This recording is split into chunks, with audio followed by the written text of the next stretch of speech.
નમસ્કાર મિત્રો, ડીજે સ્કૂલમાં આજે આપણે જોઈશું વિતરણ રજિસ્ટર. વિતરણ રજિસ્ટર કેવી રીતે મળશે? વિદ્યાર્થી મેનુમાં જઈશું. વિદ્યાર્થી મેનુમાં વિદ્યાર્થી રિપોર્ટમાં જવાનું છે. વિદ્યાર્થી રિપોર્ટમાં 3 નંબર પર મળે છે આપણને વિતરણ રજિસ્ટર. ડબલ ક્લિક કરીશું. વિતરણ રજિસ્ટરમાં હાલ અત્યારે કોરા પત્રકનું જ કામ ચાલુ છે.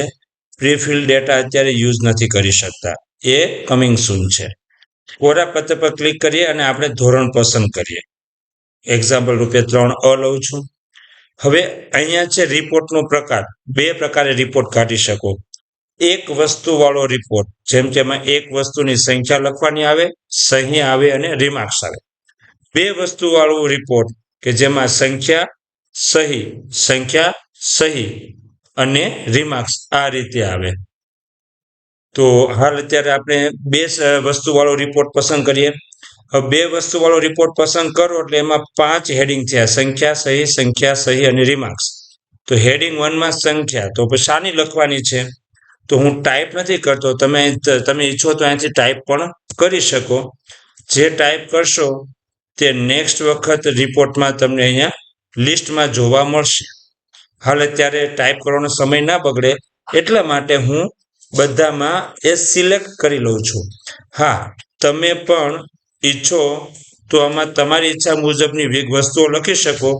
નેક્સ્ટ રિપોર્ટમાં એ લિસ્ટમાં આવી જશે. હેડિંગ 5માં લખો છો શિક્ષકની સાઇન. તો આપણો રિપોર્ટ કંઈક આવો બનવાનો છે. હવે આ રિપોર્ટનું મેઇન હેડિંગ શું છે તે પણ મારે અહીંયા લખવાનું છે. અત્યારે સ્ટેશનરી કીટ અને યુનિફોર્મ જે છે એ હું લખી દઉં છું. એ અગાઉ લખેલું હતું, એ સિલેક્ટ કરેલું, લખવાનો સમય બચી જાય. આટલું કર્યા પછી આપણે એને પ્રિન્ટ પર ક્લિક કરવાનું છે. પ્રિન્ટ પર ક્લિક કરશો એટલે તમે જે પણ ડેટા ઈચ્છતા હતા એ મુજબનો રિપોર્ટ તો તૈયાર છે, પણ એ વિગત ફરી વખત ટાઈપ નહીં કરવી પડે.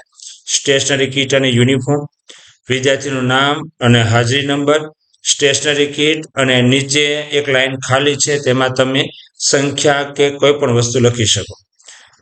તો આવી રીતે એક તમારો રિપોર્ટ તૈયાર થઈ જશે. જો આપ એક વસ્તુ માટે પસંદ કરશો તો તમારે 2 હેડિંગ ઓછા થઈ જશે. હવે એક વસ્તુ માટેની આપણે પ્રિન્ટ આઉટ કરીએ તો આવો કંઈક રિપોર્ટ આપણો આવશે.